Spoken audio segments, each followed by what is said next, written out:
All right, welcome to the 16th episode of the Slava Heroyam Podcast. I am here for the first time with two friends of the channel, Ben Cook and Charlie Morris. They've both been on previous episodes, but I figured we could work together to figure out some of the strange goings on and also talk about an awareness campaign going on this weekend. Charlie and Ben, how are you doing today? Doing well. Thank you for having me. Yeah, good. All right, and we got a thumbs up from Charlie. Charlie is a filmmaker and documentarian who runs two podcasts of his own, uh, and Ben Cook is researching Ukraine on Substack, one of the leading channels on Substack, and has is heavily involved in the Ukrainian Assistance Organization, which he co-founded. Just as a reminder of who these two gentlemen are. You guys are meeting for the first time today, so we had a chance to talk a little bit earlier and do a pregame huddle. But what the common thread that you've both had is help with relief organizations. So Charlie, I know you're not heavily involved at the moment in that, but go ahead and reintroduce yourselves at how you got introduced in some of those humanitarian aid for Ukraine projects that you were involved in. So I started off, I spent about a year being a volunteer based here in the USA for an aid group called Paracrew Humanitarian Aid run by Linda Stranden. She's from Norway, and her organization delivers aid into different parts of Ukraine, probably a lot like Benjamin's group does. And I could see that their posting was sort of somewhat irregular, and I reached out to them, and she said, yes, we could use a social media manager, so I did that. So basically, her drivers, supply folks would send me content from them being out, like after they had left an area. Then they would send me videos and footage from their time there, and then I would package it and put it into fundraiser videos to help them pay for gasoline costs, or as they say, petrol. Petrol. Petrol. And so that was really satisfying work. And I really enjoyed it. And through them, that's how I found out about a lot of other Ukrainian aid groups, because often they would interface with another aid group that would then take the supplies to somewhere else or other areas.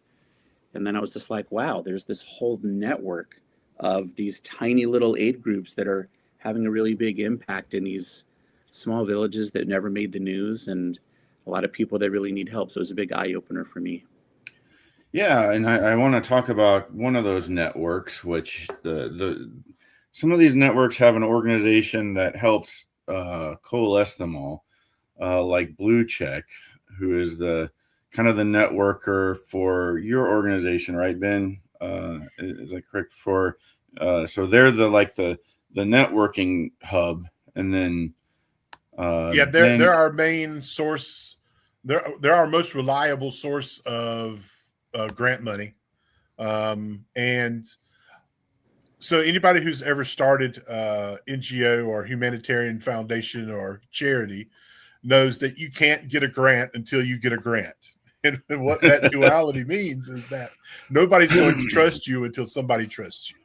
And then they can see that you are, in the business. So Blue Check does things differently. They do spend a lot of time doing background on the founders and owners and people like that to make sure that the money's not being wasted or stolen. So when others see that you're working with Blue Check, that is definitely a feather in your cap. Okay. Awesome. And it's also so if you're a listener, that's Liev Schreiber, the actor Liev Schreiber, that's his organization. So really? Yeah. And so I've covered them before. I've covered Blue Check before on this channel. But the QR code and the banner on that is showing right now is giveuao.org. Each in your individual episodes, we covered your organizations. But today, but I do want to show. Well, let's see. How do we do this? Our main topic for today is Kherson, a city being destroyed by a war crime called the human safari.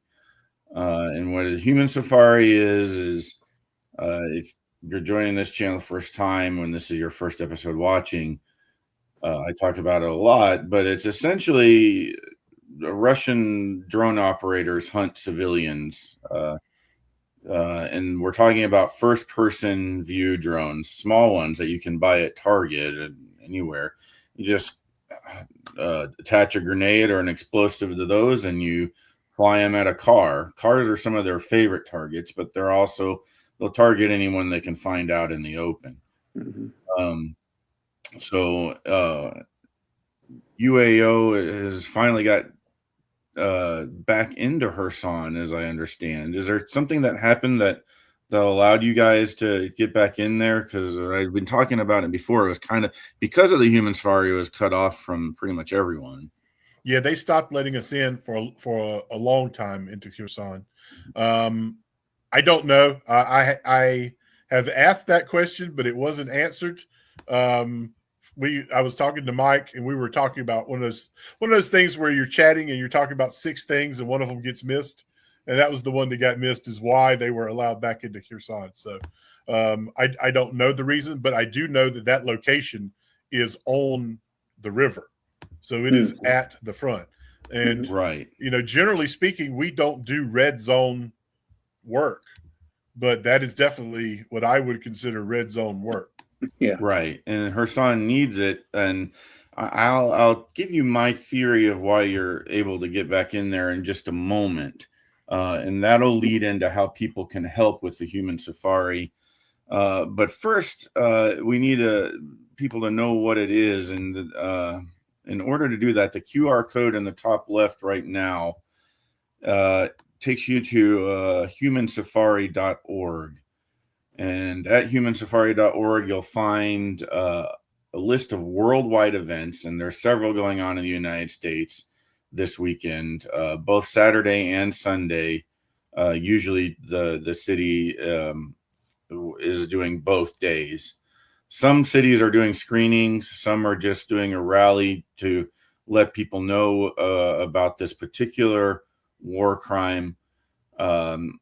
All villages along the front are impacted by it, but as we'll see from an individual who works in the Ukrainian assistance organization, you'll see what the city is slowly turning into. And like Bakhmut and Andriivka, Kherson was a city of nearly 400,000 people, with only 60,000 staunchly remaining to defend their city and their way of life just by living there.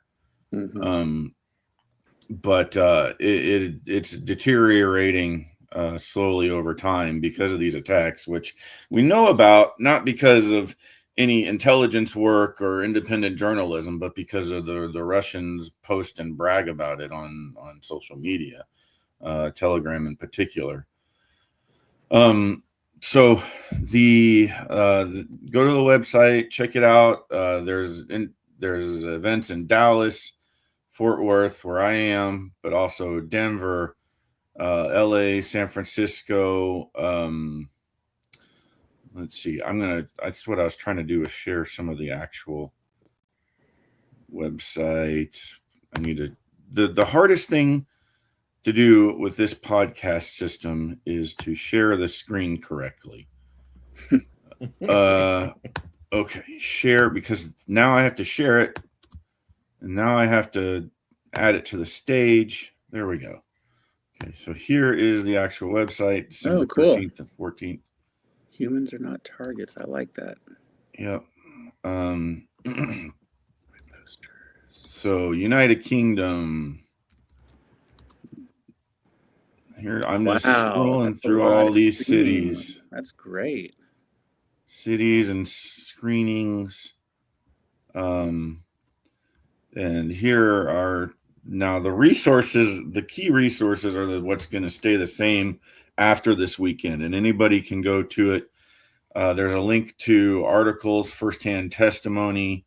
One thing, Truth Hands report, but Kherson Human Safari is a documentary that everyone should see, and it is going to be part of a trilogy. Zarina tells me tentatively. Zarina Zabriskie is the director of it. Right now, the documentary covers from the initial invasion all the way up to about March 2025. But the attacks have increased like exponentially since that time. So she's had to go back and cover more. Let's take a look real quick at a recent report from the Kherson Oblast, which if you aren't all that familiar with Ukraine, an oblast is kind of like a state, but they like to name their states after the main city of the area. And so in the news, you hear about Donetsk and Luhansk a lot. Those are the eastern oblasts. Kherson is right along the Dnieper River in the southeast. It doesn't share a border with Russia, but it does have some oceanfront property as well. But we're talking about along the border where the fighting is, right on the Dnieper River. And I need to switch this screen share to share this tab instead. There we go. Okay. And this has some audio, so we'll listen for a second. Okay. Ukraine Assistance Organization. Сьогодні ми приїхали в село Давидів Брід, що на Херсонщині. У 2022 році воно було окуповане, і зараз ви бачите на фоні наслідки цієї окупації. Ми зареєстрували людей на благодійну допомогу у вигляді ліків за призначенням. Щоб доїхати сюди, нам довелося їхати ґрунтовими дорогами, які є ще замінованими, тож це є небезпечно, але люди потребують нашої допомоги, тому ми тут. Мене звати... So she's showing, that's a little bit of the outlying area of Kherson, but if you, I can, let me... So Benjamin, those are one of your folks? Yes. Wow. Yeah, she's, I'm not familiar with her. I have not met her, but she may be part of a local aid organization that's working with us. Okay. Or she may be a new hire or something like that. Michael and I, we're just the pretty faces. Lisa and Anastasia, a different Lisa and Anastasia, two local Ukrainian women. They run the day-to-day, and they are absolutely amazing. They, Mike, it used to be Michael was running the day-to-day, but then, it just took off and just required so much work. He had to get help. And then they, you have a good employee when they just take over. Yeah. And that's what happened. They just like, okay, get out of the way. You're slowing us down. We're going to take over. So here's some pictures from Zarina very recently of Kherson. Oh, there's a drone. You'll see the drones flying overhead. This is someone telling her story. It'll re-loop here in a second. I'm going to leave it on. One organization that has made a difference for getting into Kherson has been the Sunflower Seeds for Ukraine. And that's where people can donate to help. It's one of the first. One thing that they provide is anti-drone safety nets. And when I go back to showing you pictures of Kherson, you'll see these nets placed all over the city, but also on the roads leading in and out of the city for several miles. That has helped to protect the city, but it hasn't been foolproof for a lot of reasons. There's constant artillery strikes to take those down too. A lot of sabotage. They'll of course use drones to blow up the nets, and then make them have to put them back up, and then attack the crews that are doing that. So what people need is drone detectors. And right. I think this same video has some pictures of drone detectors, so I'll go back to it. So there's Husan. There's a drone detector. Wow. You can get those to civilians. They like to attack cars, as I said. This is Zorina Zabriskie. You'll see all kinds of ways in the documentary. As a piece of shrapnel. There's where an explosion. That's not just a pothole. That's an exploded hole where someone was walking. And yeah, the whole city kind of looks like this, marketplaces. So you saw this one before, and I wonder if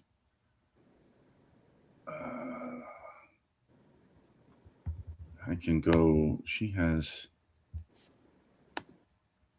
Oops. All right.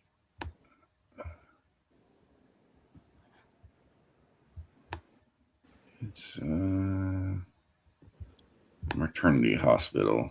So they go after hospitals. Can I make this bigger? Probably not. That's one thing about sharing the Instagram through a computer, is that you often don't get to manipulate the size of that very well. But what I'll do is in the edited version of this, I'll edit that to blow that up a little more. But so that's a good amount on that war crime. And of course, there's other war crimes going on. Everybody is usually told about the cruise missiles and the long range drones and the kidnapping of kids. But what else have I missed? There's torture of prisoners. Well, can I add something? Yes. You mean specifically in Kherson? Yeah. I know. Well, I think sometimes there's so much focus, and rightfully so, about the human safari aspect, that sometimes people also overlook the fact that they're also getting hit daily by KABs and Shaheeds, missiles, and even tank fire. I think safely they probably get shelled by at least 100 shells a day. It's just constant. So the drones are definitely a horrifying aspect of it, because that's so personal. You've got a human looking at a screen going, oh, there's a lady with groceries. I'm going to try to kill her. But then even beyond that, they're just getting bombed all day long. And so it's really... And I want to talk a little history, and maybe you guys are familiar, but it's because it's history that I've learned recently through my studies. But so without getting too far into the history of Russia and Ukraine, what you wonder, why does Russia in particular behave this way? They've done it in every war where they kind of have a scorched earth policy. If they lose, they want to burn everything behind them. If they're winning, they destroy everything in their path. That comes from they can be compared to an abusive child who had an abusive father, or a child who had an abusive father or mother and grew up to become the same way. When Russia was young, they were conquered by the Mongols, and that is exactly how the Mongols treated people. Then the Khans had a scorched earth policy, and as many history students may know, were not very friendly to those that they captured. And the only relief Russia had was when the Khans would fight amongst themselves. Ukraine, who's a different people in a lot of ways, in so many ways that distinguishes them, grew up with different conquerors. They were conquered by the Poles. Now, Ukraine developed, in order to survive, a democratic society of mercenaries called Cossacks. And that's where you'll get a lot of Ukrainian cultural references, because they're very proud of that free warrior society, and who Russia, for a time, tricked into working for them. They said, come work with us and you'll get all the benefits, and we'll protect you from essentially the Poles, but also the Swedes. And this whole area, this breadbasket, is where the Ukrainians grew up as a people and came together. But they were originally, the Rus were part of them. The Rus established Kyiv, and that's what Putin tries to use to claim Ukrainian, heritage and his revised history. But the original Rus became the Cossacks and the Ukrainians. And then the Muscovites stole the name Rus in order to make them sound like the original founders of the area.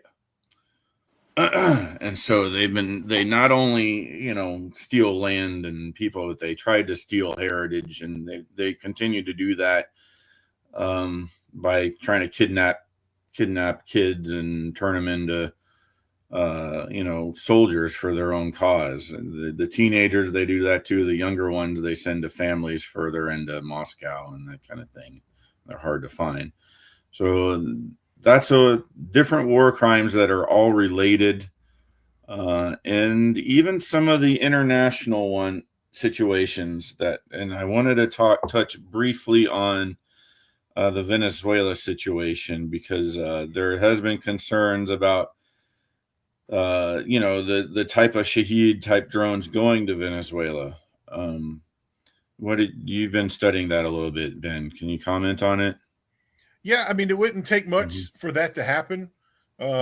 Wherever there's a conflict and a place for Russia to be in conflict with the U.S., they will go there. Whether it's Syria, Africa, Ukraine, Russia's whole excuse for going to war in Ukraine is for it to be a proxy war with the West. When people in the U.S. were talking about, like Dan Crenshaw, we're talking about a more active role of the U.S. military against Mexican cartels. I'm not saying yes or no to that. My caution was, just know that Russia will immediately show up and start fighting us via the cartels. And that's exactly what's happened to Venezuela, and will continue to happen. Everywhere we go, our adversary will be backed by Russia. That's just a guarantee. And to an extent, China as well, as much as they can be part of it. And so, yeah, it wouldn't be surprising if they had a bunch of Shaheeds, or at least a technology transfer, so that Venezuela, which is the more dangerous version, by the way, the least dangerous version is just to show up with a cargo shipload of Shaheeds. The most dangerous version is a technology transfer where Venezuela can make its own. So yeah, that could be it. And they, also just general advice on how to ISR over U.S. ships.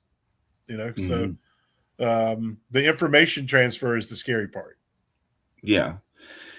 And the information transfer is scary, but it's the overall goal here with war crimes and turning, making sure Venezuela is an adversary for us, which sort of our own politics is in the games that our current leaders are playing, is bringing more attention to it. And so wherever, as you said, wherever we're getting involved, Russia's going to get involved too, in an opposite force capacity.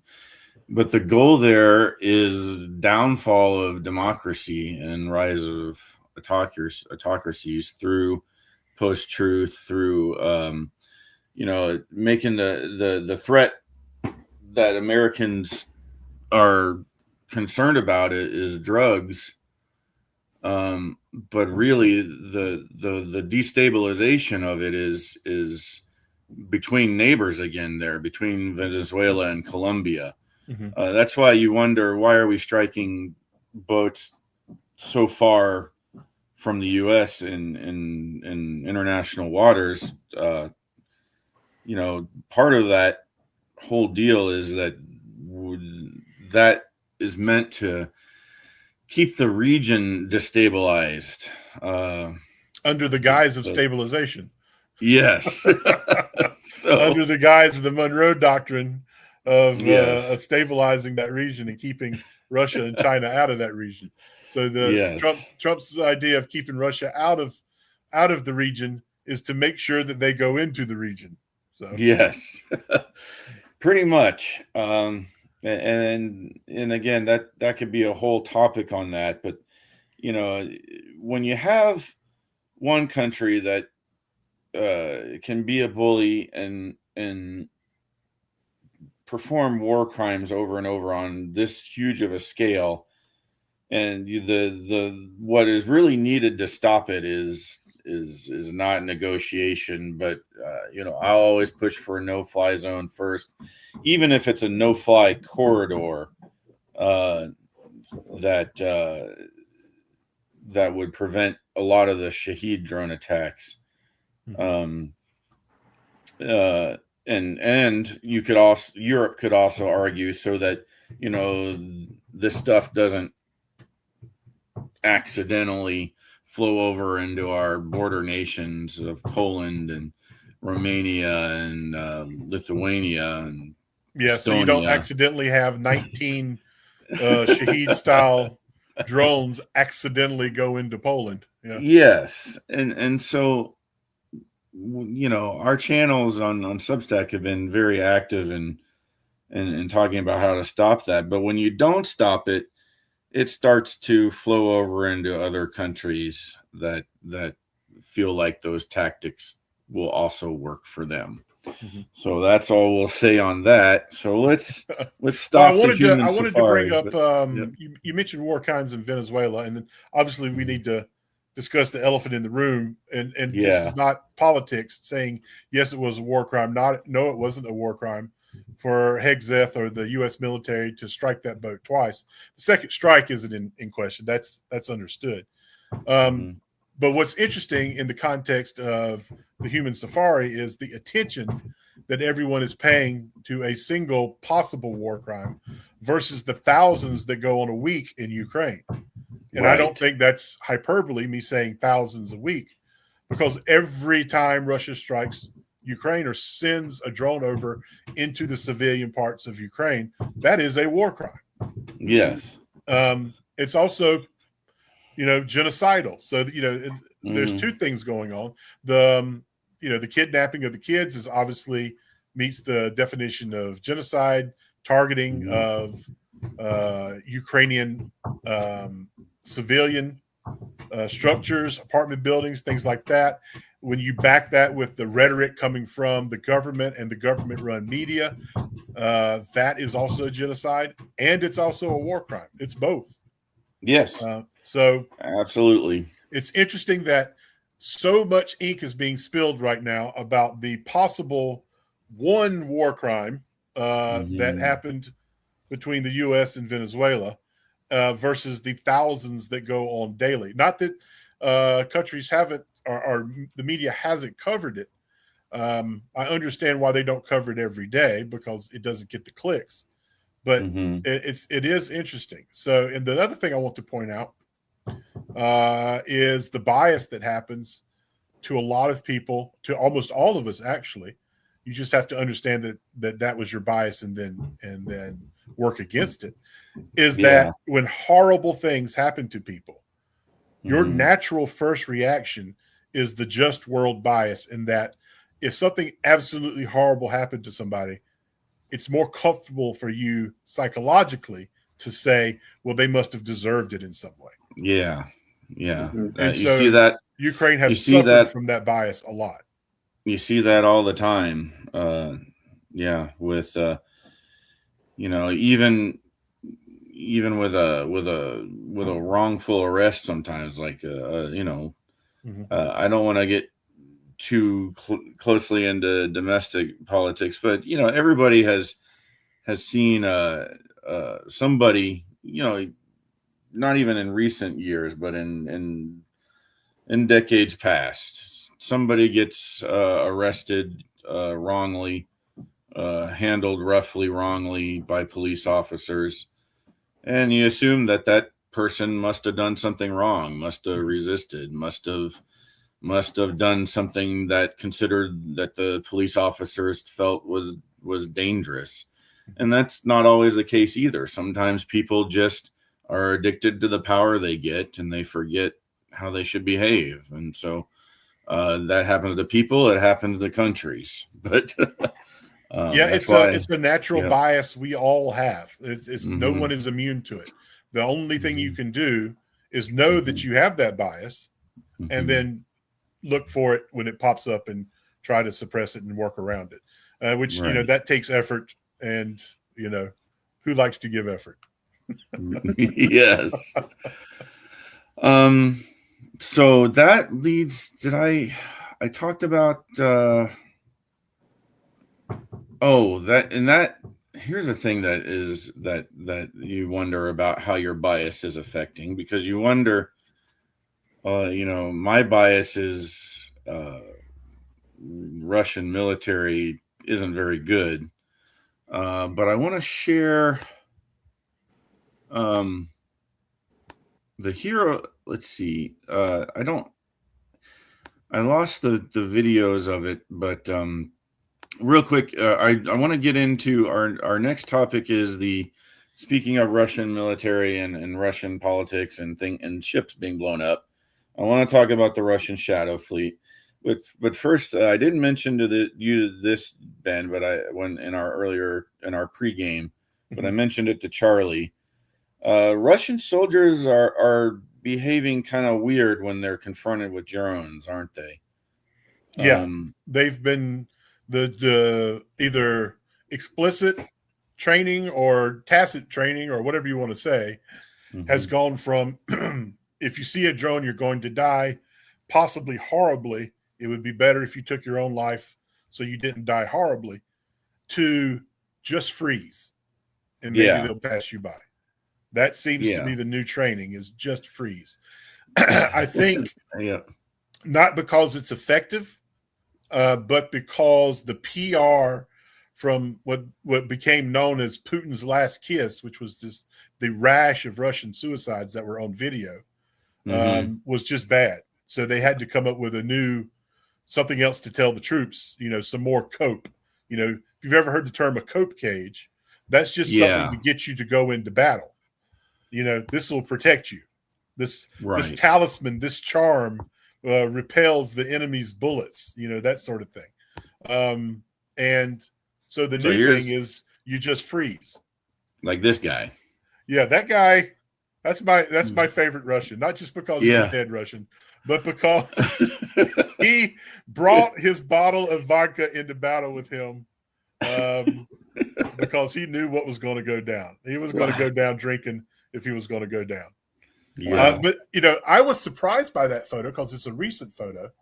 I thought they had long since cleared out all the prisoners and drunks and malcontents from the city streets, because those were some of the first people to die in Bakhmut, were all the malcontents and hobos and drunks and winos, or whatever you want to call them. Russia rounded all those up early. I guess they missed a couple, and this guy was able to hold out and at least get a bunch of money for his family. Yeah. And I've seen them still committing suicide, but the ones that commit suicide are there. For example, there is a group of soldiers and they got hit by a drone, Mhm. and the guy was wounded, but he was the only one left alive. Mhm. And instead of trying to fight through his wound, which was to his ankle, I think, maybe his foot got blown off, instead of putting a tourniquet and trying to fight to live, he just killed himself. Because he knows nobody's coming to help him. That Russia, depending on where you are and what's going on, you may have a chance to be medevaced on the Russian side. Ukraine tries as much as they can. Even because of drones, it's even extremely difficult for Ukraine to medevac. I mean, there are people who have waited weeks who are injured to be medevaced on the Ukrainian side, but just because of the drone situation. I mean, we've all seen videos of the MRAP vehicles coming in to bring supplies and take out the wounded, just getting pelted constantly by drones. And it just depends on how lucky the drone is and what kind of munition they are on how well the MRAP will survive it. You know, it's pure luck. And to those of us who are trying to get humanitarian aid to both civilians and soldiers, and, you know, even to have like this organization that we wanted to talk about, that's a good segue, is so maybe you can tell us a little bit about Project Cananston, Charlie. We're willing to just send anybody we can to rescue soldiers or frontline people. Can you tell us about Project Cananston, Charlie? Did you remember? Sorry, I thought the screen froze up for a second there. Oh, yeah, Project Constantin. So one of the original founders was Peter Fouché, and when Peter was still alive, before he was killed in the line of his work there, they were doing combat medevac stuff specifically. And you can still, if you kind of scroll back through their social media, you can see all the stuff Peter was doing. But sure, he would deliver aid, but then it was also tons of medevac stuff. And like if you go to their memorial page, probably under the About link, you can see 2 of their major people have been killed while doing the work that they were doing, of their founders. And so after Peter died, they sort of reorganized, and now Jana from South Africa, she helps run it from South Africa, and then Hannah or Helena up at the top there, they decided to focus on just doing what they do now, which is, you know, delivering aid and doing all sorts of different things. I think Helena was who you were telling me about before. Yeah. Okay. And also what's really cool about Helena also is kind of as a side thing, she does a lot of like mental health counseling for soldiers and survivors of war. So it's just a really great program. And here's the memoriam. That's the memoriam. Okay, yeah. There we go, Peter. Yeah, there's Peter, yeah. And he was a very unusual, just super charismatic, passionate guy. But yeah, so there's 2 of their directors have been killed while doing the work. British citizen. Yeah. So Constantine. Mm-hmm. So there's 3. Keep talking about them. I'm going to switch from the website to their social media. Sorry, I didn't know what you were about to say there. But yeah, if you look at their social media, they're pretty good about posting new things and what they're up to and things like that. Are we all 3 on here? This covers up Ben. Sorry, Ben. And yeah. I don't know how to move Ben out of the way. And maybe we can. It's okay. People will survive without me for a little while. Sorry. This picture is we've really hit our stride just like we planned it. But these are all folks that are frontline evacuators and humanitarian aid folks that have been struck down trying to do that job. So I always try to do a memoriam section every podcast. The three in particular you mentioned, but also all of these folks. I mean, there's a gentleman on LinkedIn who really catalogs all the folks that perished both in all the war crime attacks, but also folks like this. His name, if you want to follow him, and I don't know why he's only on LinkedIn, and I haven't found him anywhere else. But let's see, I should have been more prepared with that. Maybe I can find it by the end of the podcast, or if I don't, I'll put a link to his LinkedIn. He is a Polish citizen that is cataloging all of this. But he keeps track of every victim. Wow. And that's where I'm getting this picture from. So he keeps track of all the foreign aid volunteers, basically. Well, he's been keeping track of every civilian, every foreigner fighting, every foreign soldier, but every citizen that Ukraine announces gets killed by a drone strike or in the human safari. He catalogs them all, but he doesn't.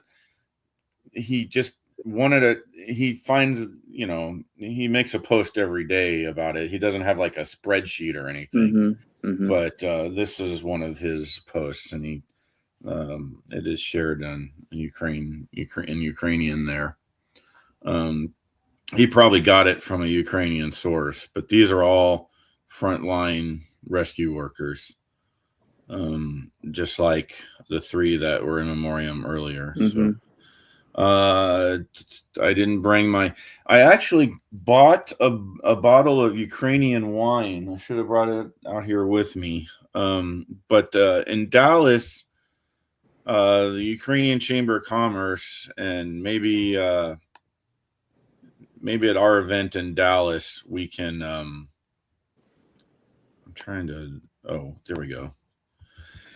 There I am. We can auction what we have. The Ukrainian Chamber of Commerce has a case of champagne. For people that don't know, Bakhmut, before it was destroyed, was Ukraine's champagne center. And now it's gone. But Ukrainian soldiers managed to save, several dozen cases of the champagne, and Dallas has one of those cases. So it's very amazing.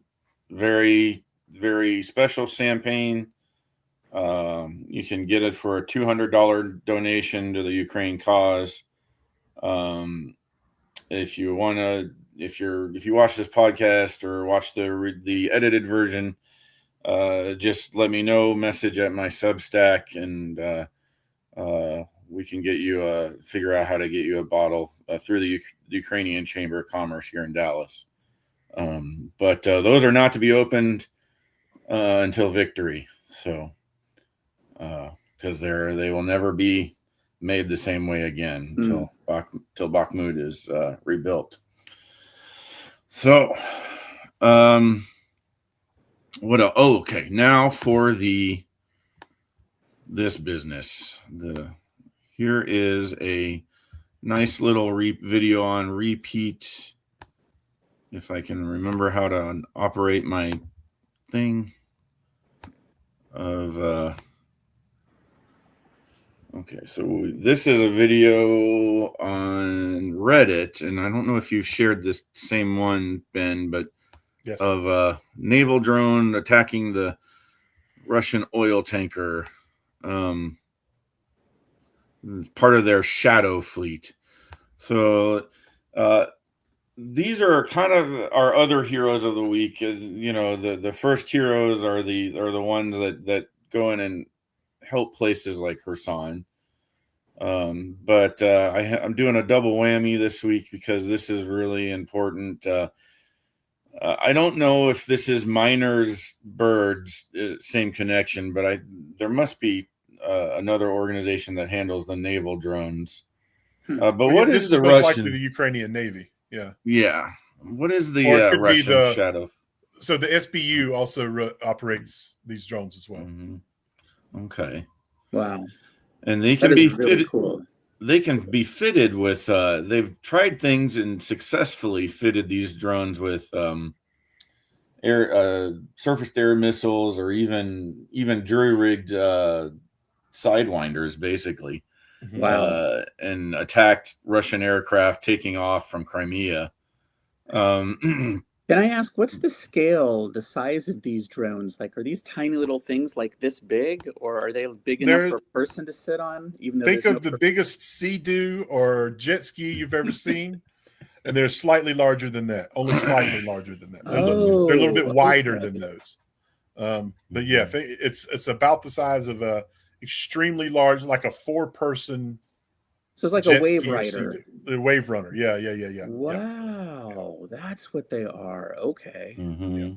And they're somehow remote controlling them. That is fascinating. Yeah. So the little device you see on the front of the boats is a Starlink device. Mm-hmm. Yeah. So it's a mixture of. They're not communicating with just one way. It's a mixture of things. But that's a Starlink device right there on the very front, most likely. So in this video, they're taking out a Russian oil tanker, and that affects the economy and also the apparatus, right? Like, so yeah, it does lots of things. So it makes crews not want to crew the vessel, but you can eventually throw enough money at it that everybody will go. Will do it, but it makes it more expensive.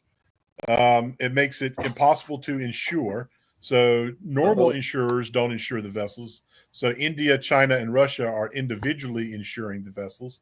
So that makes that extremely expensive to do.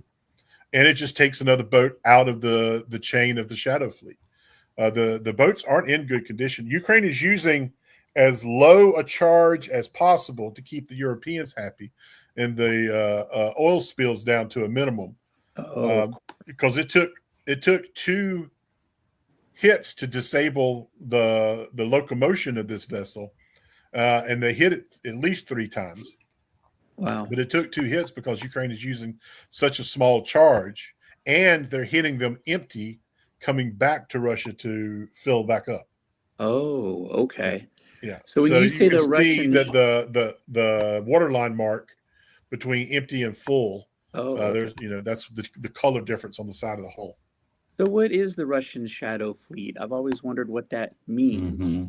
Well, it's no longer shadow. We know exactly who they are and where they are at almost all. The moment you go into a port, everyone knows where you are. The moment you cross the straits in Turkey, everyone knows where you are and who you are. Okay. Ports are highly surveilled, and ports have their own commercial surveillance that everybody agrees to. Like, all these people are like this ship was moving without its transponder on, but that in and of itself isn't enough to hide it in the Black Sea. Like in the open ocean, turning your transponder off will be enough to hide you. But as soon as you come into ports, there's surveillance between ships. There's surveillance in the port. Everybody knows who you are and where you are. So number one, it's no longer shadow, but that's what we're going to call it. Okay.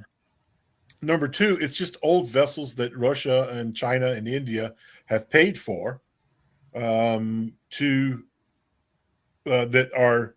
can't be insured anyway because they're too old and have too many violations. They've just bought these, put crews on them, and none of the crews, almost none of the crews are Russian. Wow, really? Even though Russia dominates, like if you look at the percentage of nationalities on crewed vessels, commercial vessels, one of the highest is Russia. One of the second highest, or one of the other highest, used to be Ukrainian. But now most of these people are Indian, Southeast Asian, and that sort of thing. And what's even more interesting is that all of your ports in Russia are also not run by Russians. So if you listen to the chatter, when you remember a couple weeks ago when Ukraine hit one of the ports, and there was chatter between the vessel that was hit and the port authority, neither of those two people were Russian. It's not surprising that the captain on the ship isn't Russian. but the person he was talking to in the port was also not Russian. Wow. Yeah. That is really interesting. Yeah, it's not odd at all that your what do you call them? Port Harbor authority, master? harbor master. Thank you. Yeah. That your harbor master isn't from the country that the port is in. Yeah. And we just had a recent retaliation, quote unquote, to this too. This has happened probably 2.5 hours ago in Odessa. The first reports are it was hit by a ballistic missile, which a ballistic missile coming from Crimea is basically undetectable. If it's a ground launched missile, the time it would take for it to be detected and an alert to go out is shorter than the amount of time it would take to fly its targeted path. Wow. But if it's like a Shaheed or something like that, there is plenty of time to send out an alert. Yeah. So that's in a Ukrainian port, and it's delivering supplies helpful to Ukraine, and so the Russians allegedly bombed it. Well, I mean, it could just be grain or normal cargo. It could be full of Ukrainian bombs and planes and tanks. We don't know, but it's the registration is supposedly, or there's several different things. There's the registration where the ship is registered, and then there's the beneficial party. One of those is Turkish. I don't know if the registration is Turkish or the beneficial party is Turkish. Okay. But by the looks of the ship, it's not carrying anything other than commercial goods. Yeah. Is it unusual for Russia to target ships in the Odessian port? No, they do it off and on. They used to do it all the time, and then they slowed down a little bit. Just to ramp up their attacks on civilians, but yeah. They're doing such a good job with their PR and propaganda. Attacks like this really hurt their PR and propaganda. Interesting. Okay. So that's the only reason that they don't do it. Is that you can't hide this. And Turkey is very much on the fence between Russia and NATO/Ukraine, and this doesn't help. Turkey stay on the fence where Russia wants it. Yeah, would that have been the mistake if they had hit a Turkish ship and didn't mean to? I mean, Russia is really bad at war, but they're getting better. I would think they know who they are. Eventually, even Russia learns lessons. So, I would think they knew who it was that they were hitting. So the reason they would target them is because Turkey is not happy with Ukraine striking vessels, in the Black Sea. Turkey is very much not happy with that. And to put pressure on NATO to do something, one of the vessels that got hit previously was towed off the coast of Bulgaria, where it would run ashore in Bulgarian waters. And so for Bulgaria to deal with it. And so that's just Turkey's way of, playing the game. Yeah. Wow. I think, let's see. I have a missed call. It wasn't. Who's that from? This will be edited out. And we have no watchers. Okay. Looks like Tamara tried to call me. Maybe. Okay. I don't know how to, anyway. It is from it's from a WhatsApp call, so it wasn't one of you guys, was it? Okay. No. Okay. No, somebody wanting you to buy some crypto, probably. Oh, okay. Let's see. Did we hit all of our topics? Here is real quick. I found him from earlier. And I accidentally stopped sharing the screen. But I want to share this. And then I have to go back here and actually add it to the stage. It's so when you okay. Anyway, here he is. His name's Jiraj. He's not Polish, he's Czech. So forgive me, Jiraj. He lives in Prague, but he every day is finding folks that teachers, and then so they're cataloged just by he shares their picture and shares their story. But that's been his whole deal. Is cataloging the war crimes. So there's people taking notes. This is going to be very important later on, because there's a second wave of justice that will the historical wave of justice is also something we need to plan for and document for. Yes. We let Russia tell its own story. We didn't have any control over it during Soviet times. And we actually did our own measures to try to, counteract. There was gray zone effort by the U.S. and NATO against Russia during Soviet times to try to counteract their own internal propaganda. But since then, since the collapse of the Soviet Union, I'm not aware of any efforts to correct Russia's misinformation that it tells its own people, like its role and its effectiveness in World War II. We let them just gloss over the fact that they invaded Poland in league with the Nazis. We don't ever bring that up. We just let them have their thing, and their great patriotic war is, a genocide of its own people. Yeah. I mean, you would go fight, and if you happened to live, you'd come home, and if you were considered to be in any way dangerous or telling the truth of what happened at the front, you were sent to the gulags. There were. So it began with Stalin in the 32-33 year with Holodomor, which we had an event here in Dallas at the Holocaust Museum, both commemorating and informing people about, because it happened right before the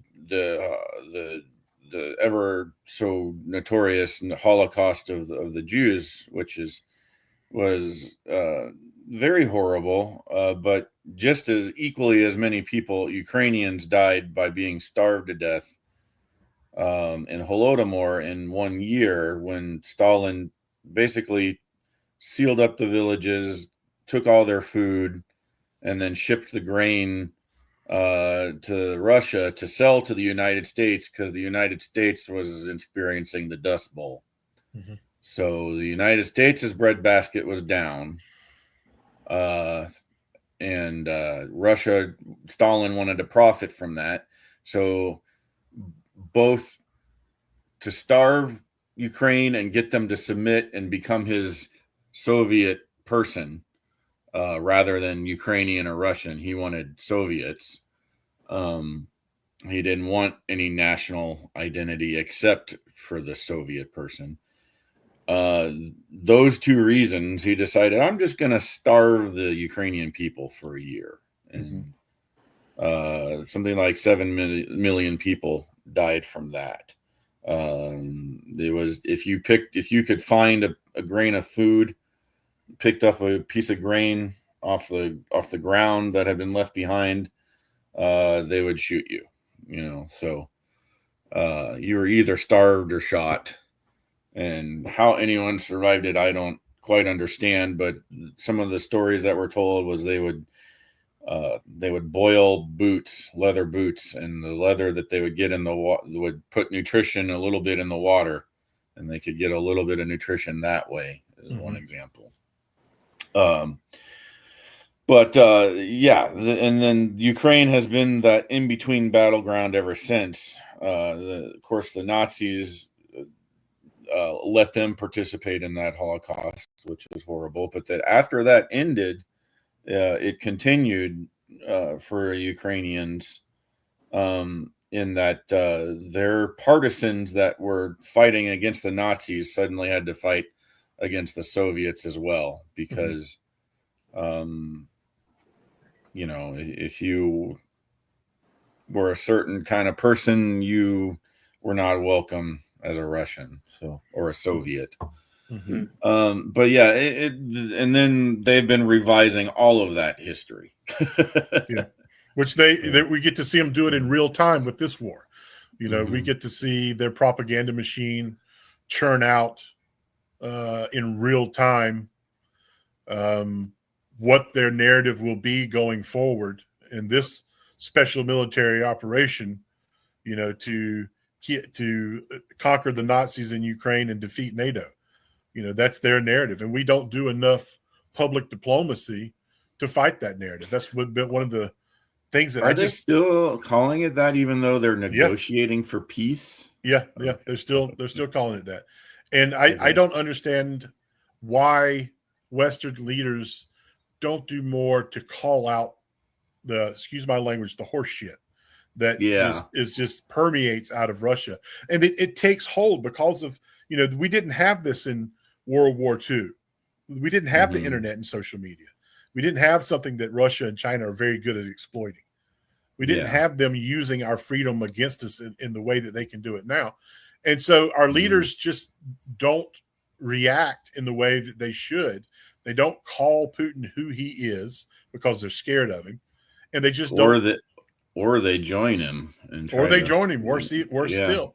So I don't understand how that works. Well, the good news is that midterms are coming up, and we don't have much longer to worry about that.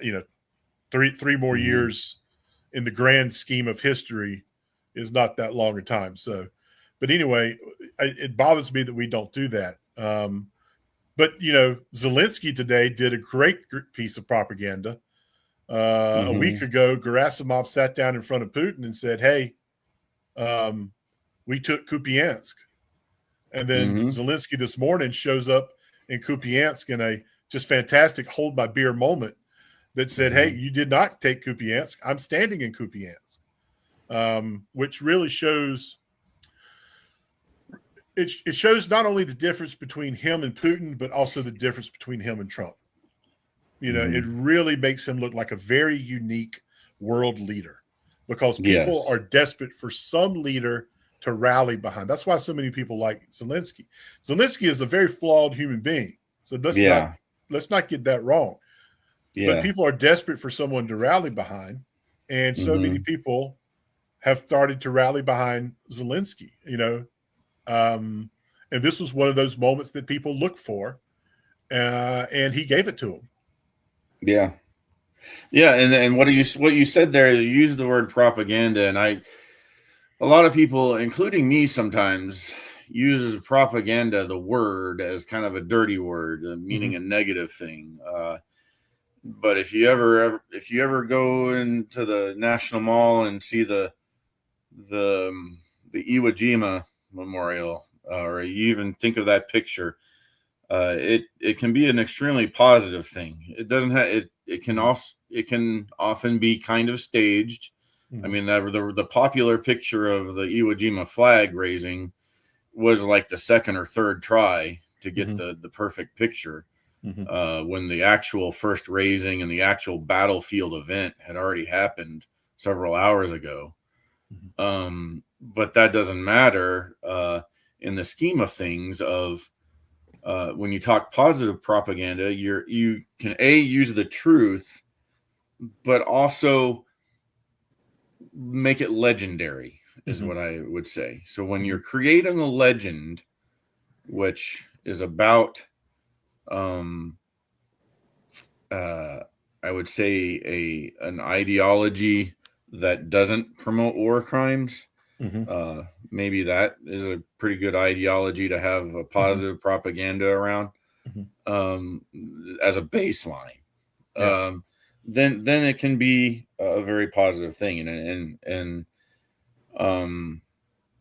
America is not always. We've been fighting for the ideology that we claim to be fighting for when we're fighting a war, but most of the time the soldiers are. Yeah. So anyway, that's my little. Well, I mean, it starts small. That sort of thing starts small. It's important when you're, when the first things every military does is it others the enemy. And something small, like instead of saying they're Japanese, they're Japs. Instead of Germans, they're Jerry's or Krauts. Instead of Somalis, they're Skinnies, they're Hajis, they're whatever. It starts small, But that othering is very important for militaries, and then it rises up from there. Ukrainians are chokhos, to the Russians. In this war, the Russians are orcs. And the Russians were orcs. Yeah. So it starts with that. That's very psychological, small thing, but it's very important. And it actually comes back into war crimes in that, these are people committing these war crimes. And it's important to understand that as much as we would like to think that we would never do such a thing, the academics side of it and the research side of it suggests otherwise. Yeah. It suggests that we are all capable of absolutely horrific things. And dehumanizing others. Yeah. And it's not hard to go from your neighbor who let you borrow his lawnmower to the guy who's turning you over to the secret police that he knows are going to take you and your family and torture them to death. That is not a big jump. No. Nope. And awareness of it is the first start. So hopefully people visit that QR code and coming out. We're not expecting large crowds, but small crowds can lead to more information for larger ones. And so coming out and support us, or if you can't make it, share the QR code up there in the top, or humansafari.org should be real easy to remember. Tell us where we can find both of you guys on the socials. And Charlie, you go first. I don't have a banner to your other podcasts, but I mean, they're not war related at all, but you can just Google. But they're real important for other subjects. That's probably valid.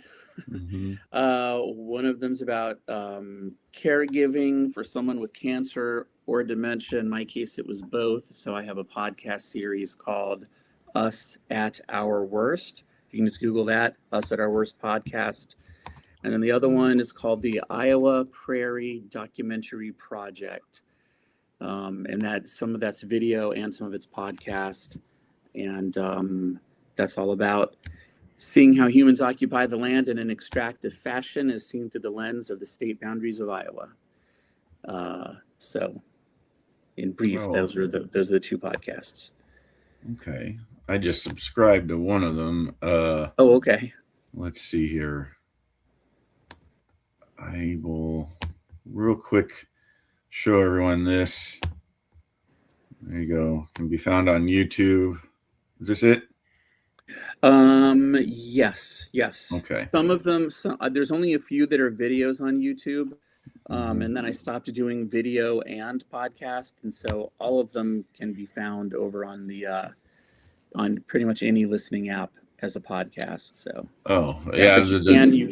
you can find your way through the YouTube channel to the podcast channels. There's links. The pros say wherever you get your podcasts, which for this one is you find me on Facebook, on YouTube, and on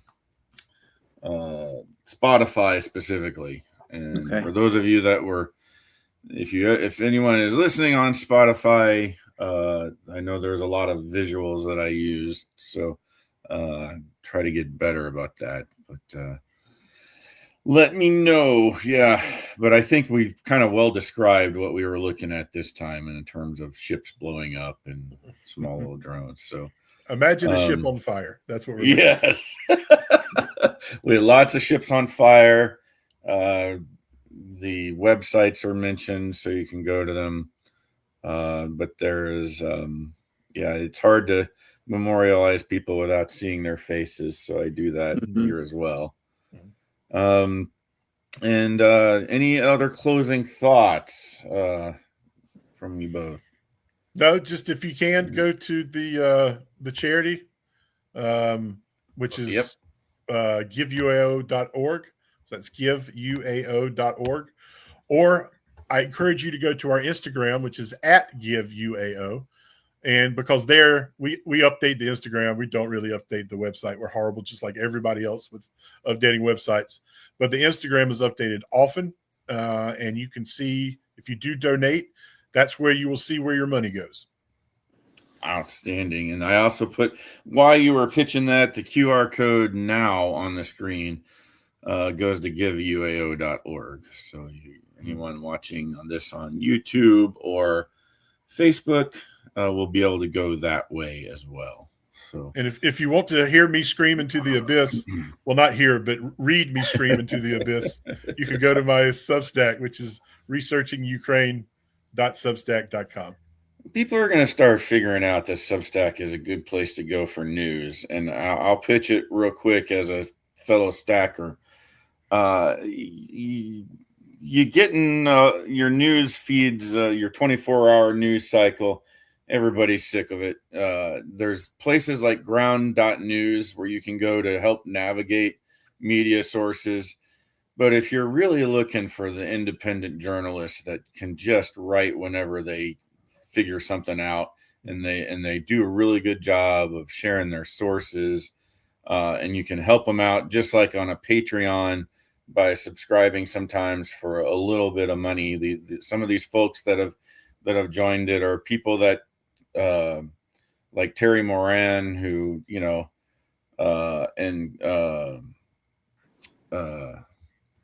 Lev Parnas, and you can find all these journalists that really left the 24-hour news cycle, and they aren't trying to go on Twitter or do their own, they're not trying to grandstand, in other words, but they're sharing with you the real news. There's folks like that, and then there's the little guys you never heard of that'll find the stories that you've never heard of, like Ben Cook. And so encourage people to check out Substack if you have not. So, all right, well, that will be our show for today. And as always, I always say, glory to those who defend the Constitution of the United States. I like to say Slava Heroyam, but this show is called Glory to the Heroes. So Heroyam Slava. And I will toast with a Red Bull this time because it's still morning. Toast with coffee.